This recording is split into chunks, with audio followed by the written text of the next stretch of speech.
Bueno, imaginemos por un momento la siguiente situación. Llevamos años, o quizá incluso décadas, huyendo de un error terrible, de, no sé, una traición familiar imperdonable. Uf, el típico secreto del que intentas escapar a toda costa, ¿no? Exacta, tal cual. Y resulta que hemos construido una vida completamente nueva, en otro lugar, hemos acumulado riqueza, formado una familia inmensa, logrado el éxito en general. Pero en el fondo, sabemos que de manera inevitable hay que volver al lugar donde empezó todo. Claro, el pasado siempre vuelve a llamar a la puerta. O sea, literalmente. Porque de repente llega un aviso. La persona a la que más daño hicimos en el pasado viene a nuestro encuentro. Y fíjate en esto, no viene sola. Viene acompañada de 400 hombres armados. Madre mía. A ver, es que ese escenario plantea un terror absoluto y paralizante para cualquiera. Intensas sobre la psicología humana que podemos encontrar en los textos antiguos. Así que os damos la bienvenida a este análisis a fondo en el podcast titulado La Biblia. Eso es. Y hay que aclarar que el objetivo de hoy no es hacer un resumen superficial o dogmático, sino extraer los matices psicológicos y literarios más profundos del material original. Totalmente. La misión de este análisis es explorar detalladamente el capítulo 32 del libro del Génesis.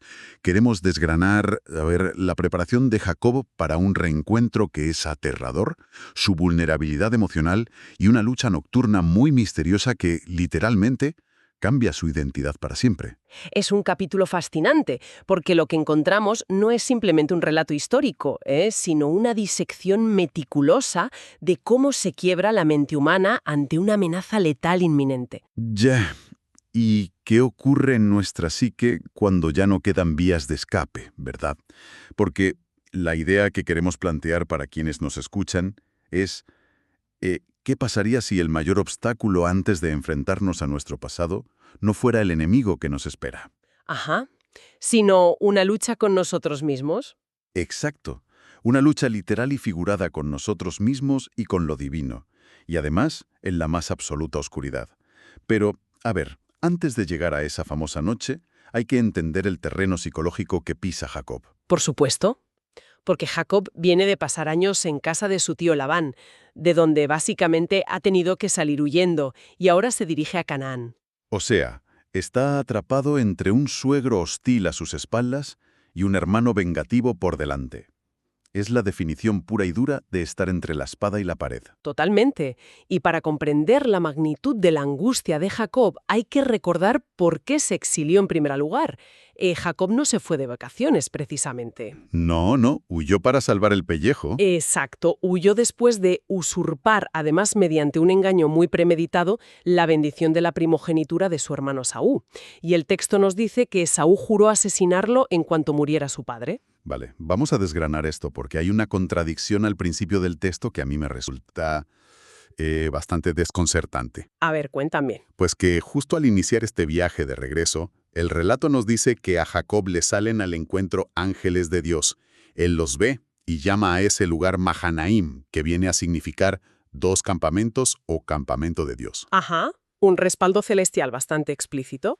Claro, pero si acabas de tener una visión de un ejército divino respaldándote, ¿por qué entras en pánico inmediatamente después ante un ejército terrenal? O sea, me parece una desconexión cognitiva brutal. Ya, entiendo por qué lo dices. Pero fíjate que esa desconexión es, paradójicamente, una de las reacciones más realistas de toda la historia. ¿Ah, sí? ¿Por qué lo dices? Pues porque la mente humana no opera con una lógica lineal cuando está gobernada por un miedo muy arraigado. Las experiencias espirituales, por muy espectaculares que sean, muchas veces rebotan contra la barrera del trauma físico. O sea que el cuerpo manda sobre la visión, digamos. Exacto. Jacob ve a los ángeles, sí, pero, a ver, los ángeles son intangibles. La ira de Esaú es una amenaza física que su sistema nervioso reconoce perfectamente. La realidad tangible del peligro anula al instante la validación que acaba de recibir. Madre mía, es que eso queda clarísimo con su siguiente movimiento. Jacob no se fía ni un pelo, así que envía mensajeros a la tierra de Seir, a Edom, para avisar a Esaú. Una sonda de reconocimiento de manual. Totalmente. Y el mensaje que manda es una obra maestra de la sumisión. Le llama mi señor Esaú y se autodenomina tu siervo Jacob. Le detalla que tiene vacas, asnos, ovejas. Básicamente le está diciendo, oye, que no vuelvo para reclamar la herencia, que me ha ido muy bien. Exacto, solo busca hallar gracia a sus ojos. Es un intento a la desesperada de tantear la temperatura de un odio que lleva décadas fermentando. Y vaya si la tantea, porque el termómetro estalla directamente. El resultado que obtienen los mensajeros es el peor de los escenarios concebibles. Ya cuando vuelven y le dicen, fuimos a tu hermano Esaú, y él también viene a recibirte y 400 hombres con él. ¡Ostras! Es que claro, en el contexto del Antiguo Oriente, 400 hombres no es una escolta de honor, ni una patrulla de bienvenida, es una milicia armada. Es la fuerza necesaria para aniquilar a un clan entero, vamos. Literalmente. Y el texto dice de forma muy explícita que Jacob tuvo gran temor y se angustió. Y a mí me llama muchísimo la atención la respuesta casi mecánica que tiene frente a este pánico. Ante esta amenaza de aniquilación, su cerebro se vuelve hiperpragmático. Se pone en modo supervivencia total. Exacto. Divide a toda su gente, los rebaños, las vacas, los camellos, todo en 2 campamentos. Su lógica es súper fría. Si Esaú ataca y destruye un campamento, el otro tendrá tiempo de escapar. Es una táctica de mitigación de daños pura. Es que a mí me suena a gestión de crisis corporativa moderna, ¿sabes? Como una multinacional que se enfrenta a una quiebra inminente y divide sus activos para que la caída de una filial no arrastre a la matriz. Tal cual.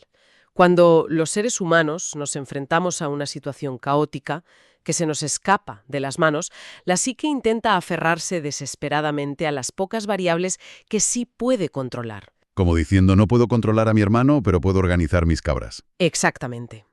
Es la ilusión del control. Además, envía regalos masivos por delante, espaciados en distintas oleadas, intentando que cada manada atenúe un poco más la furia de Esaú antes de darle la cara. Es una táctica de desgaste psicológico brutal. Pero, y aquí viene el giro. Toda esta brillante táctica choca contra un muro. La reestructuración de sus activos no detiene el ataque de pánico interno que tiene. Porque la logística no cura la angustia existencial, claro. Eso es. La estrategia no le da paz. Y entonces la narrativa da un volantazo. Pasa de una hiperactividad física frenética a un colapso espiritual. Jacob levanta las manos y empieza a orar.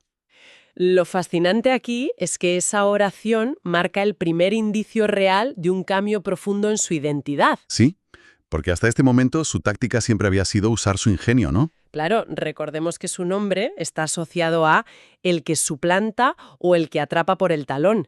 Es alguien que siempre manipula las circunstancias para salir ganando. Pero frente a 400 soldados armados, la astucia no te sirve de nada. Y clama al Dios de Abraham y de Isaac desde una posición de rendición total. Y las palabras que usa son de una crudeza inusual. Dice textualmente, «Menor soy que todas las misericordias y que toda la verdad que has usado para con tu siervo». Menor soy. Es como si, al declarar su propia pequeñez, se estuviera despojando por fin de esa arrogancia del hombre hecho a sí mismo. Utiliza una imagen devastadora, ¿verdad? Recuerda cómo cruzó ese mismo río Jordán años atrás, llevando solo su cayado, un simple palo de pastor. Y ahora mira, y ve los 2 inmensos campamentos que ha formado. O sea, admite que su supervivencia no es solo producto de su brillantez, y desmantela la fachada. Es un momento de quiebra absoluto. Se da cuenta de que necesita un rescate que va mucho más allá de sus propias capacidades logísticas. Y fíjate que deja de lado todas las formalidades, porque confiesa su mayor terror sin tapujos. Pide ser librado porque teme que Esaú venga y lo hiera, a él y a las madres con los hijos. Es el pánico visceral de quien prevé una masacre familiar inminente. Y entonces se aferra a la promesa divina que le habían hecho. Recuerda que le habían asegurado que su descendencia sería incontable, como la arena del mar. Es un intento de anclarse a la narrativa más fundamental de su existencia. Le dice al cosmos, a ver, si nos aniquilan mañana, esta promesa se queda en nada. Es pura supervivencia. Pero claro, reconocer esta vulnerabilidad emocional no basta para forjar una identidad nueva. El texto nos muestra que el cambio profundo exige un precio físico, somático. Lo cual nos lleva de cabeza a la noche más extraña de toda esta historia. Y tanto, porque después de agotar la logística y la oración, Jacob se aísla por completo. Hace cruzar el arroyo, el vado de Jaboc, a sus esposas, a sus siervos, a sus 11 hijos, todo lo que tiene lo manda al otro lado. Y él se queda solo en la orilla. Completamente solo en la oscuridad. El campamento, el ruido, las distracciones, todo desaparece. Y en ese silencio, el relato nos suelta un evento inaudito. Jacob empieza a luchar con un varón, un ser misterioso. Y es importante recalcar que no es un encuentro místico o una contemplación pacífica. Es una pelea a puñetazos en el barro que dura hasta que raya el alba. A ver, a mí esto me genera dudas. O sea, si hablamos de la típica noche oscura del alma por la que pasan muchas personas, ¿por qué una lucha tan física, tan agotadora? Es una gran pregunta. Porque, o sea, otras figuras históricas reciben una visión o un sueño revelador. Pero aquí hay fango, hay sudor, hay violencia contenida. Parece que la culpa acumulada durante décadas necesita ser purgada a través del agotamiento físico extremo. Es que el agotamiento físico es fundamental en este caso, porque neutraliza por completo las defensas cognitivas. Ah, vale, claro. Jacob siempre huía o engañaba. Exacto. Su intelecto era su escudo. Al obligarle a una lucha cuerpo a cuerpo durante toda la noche, su oponente le quita su arma principal. Cuando el intelecto colapsa por la pura fatiga física, entonces emergen las verdades más crudas de quién es uno realmente. ¡Qué fuerte! O sea, la lucha simboliza esa resistencia humana frente al miedo, frente al futuro y frente a lo divino. El cambio real exige poner todo el ser, hasta el dolor extremo. Totalmente. Además, que esto ocurra en el vado del río Yabok no es casualidad. Los ríos en la literatura antigua representan umbrales, fronteras entre dos estados del ser. Jacob envía a su familia a través de ese umbral, pero él se quedó atrapado en el estado intermedio. En la frontera, sí. Y esa resistencia en la frontera tiene un coste altísimo. El texto dice que el ser misterioso, al ver que no podía vencer a Jacob, le toca en el sitio del encaje del muslo y se lo descoyunta. Le disloca la cadera en plena pelea. Y aquí es donde se pone realmente interesante. Más allá del dolor agónico, atacar específicamente la cadera tiene una lectura simbólica. Por supuesto que la tiene. En el Antiguo Oriente, el muslo y la cadera son el pilar estructural del cuerpo. Son la base de la estabilidad y la fuerza para caminar o correr. Vamos, que le quitan su mecanismo de defensa favorito, la huida. Exacto. Al descoyuntarle la cadera, está fracturando el núcleo de su fuerza. Le está diciendo, ya no puedes salir corriendo de tus problemas. Ahora tienes que quedarte y plantar cara. Ostras, claro. Ya no puede correr para escapar de Esaú. Y la reacción de Jacob frente a esta lesión es increíble. En vez de rendirse, dolorido y cojeando, se aferra aún más a su oponente y le dice, «No te dejaré si no me bendices». Esas palabras son el clímax absoluto. Quien dice eso ya no es el hombre calculador que enviaba rebaños para sobornar a su hermano. Ya es alguien que necesita que todo este sufrimiento brutal tenga un propósito real. Claro, soltar a su oponente sin una bendición significaría que todo el terror y el dolor de esa noche habrían sido violencia sin sentido. Está exigiendo extraer un significado de su propio trauma. Y justo ahí es cuando ocurre la revelación. El ser no le da una palmadita en la espalda. Le hace una pregunta muy cortante. ¿Cuál es tu nombre? Una pregunta que va directa a la yugular. Totalmente. Y él, después de pasarse la vida usando máscaras y robando bendiciones, haciéndose pasar por su hermano, por fin contesta con la verdad desnuda. Jacob confiesa su naturaleza de suplantador. Y solo después de esa confesión sin filtros, el ser decreta el cambio trascendental. Le dice que ya no se llamará Jacob, sino Israel. Que significa el que lucha con Dios, ¿verdad? O el que persevera. Exacto, porque has luchado con Dios y con los hombres, y has vencido. O también que Dios prevalezca. El cambio de nombre en la antigüedad implica una reprogramación de tu esencia. Jacob muere metafóricamente en ese río y nace Israel. Una identidad forjada en el choque directo, en la resistencia frente al terror. Vencer no es someter a Dios, es haber soportado el encuentro sin ser destruido. Es la victoria de la resistencia pura y dura. Hay un detalle curioso, y es que cuando Jacob pregunta el nombre de su oponente, éste se niega a decírselo, simplemente lo bendice y desaparece. Y Jacob llama al lugar Peniel, diciendo, «Vi a Dios cara a cara, y fue librada mi alma».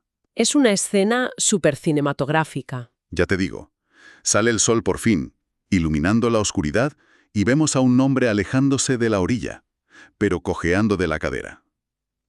El texto incluso menciona que por eso existe la tradición de no comer el tendón del muslo.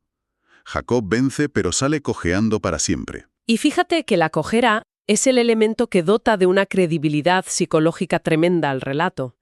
En muchas historias, el héroe sale inmaculado de su prueba. Como si nada hubiera pasado, claro. Exacto. Pero aquí se nos muestra que Israel no es una identidad perfecta que baja del cielo. Es una identidad que surge del barro, del miedo y de la fractura. El crecimiento verdadero deja marcas irreversibles. Uno no sale ileso. Es que, en lugar del típico cliché de lo que no te mata te hace más fuerte, la mecánica de esta cojera me recuerda cómo funciona un hueso tras un trauma severo. A ver, explícame eso. Pues que cuando un hueso se fractura bajo presión extrema, no vuelve a ser el mismo. El cuerpo crea un callo óseo alrededor de la herida. Sana, sí, pero altera la biomecánica de tu cuerpo para siempre. Te obliga a moverte por el mundo de otra manera. Exacto. Con un paso más lento, más deliberado y muy consciente de tu propia fragilidad. Ya no puedes ir corriendo por la vida, tienes que pisar con intención. Y me parece que esa metáfora biomecánica ilustra a la perfección a Israel. Totalmente. Su dislocación es la prueba tangible de que la transformación fue real. La debilidad que adquiere es paradójicamente el soporte de su nueva fuerza. Se despoja del engaño y camina apoyado en la cruda realidad. Bueno, al repasar el arco completo de este análisis a fondo, el trayecto es sobrecogedor. Pasamos de un hombre aterrorizado por la llegada de 400 guerreros a una oración despojada de ego. Y terminamos en un combate en el fango, de donde emerge una identidad nueva a golpe de dislocación. La lección de esta narrativa es clarísima.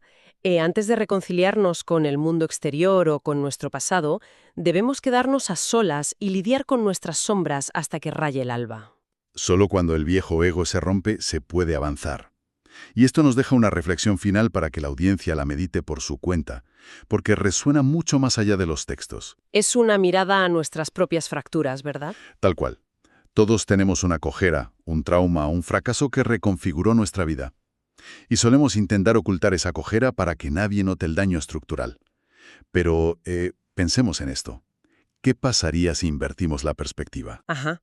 ¿Qué pasaría si esa debilidad o esa cicatriz que tanto intentas ocultar fuera en realidad la prueba absoluta de que has resistido? La evidencia de que has luchado tus peores batallas nocturnas y te has ganado una nueva identidad. Es un cambio de paradigma espectacular. Las cicatrices dejan de ser marcas de vergüenza para ser el registro indiscutible de que el individuo prevaleció ante la oscuridad. Un registro de victoria en toda regla. Y con esta idea nos despedimos por hoy.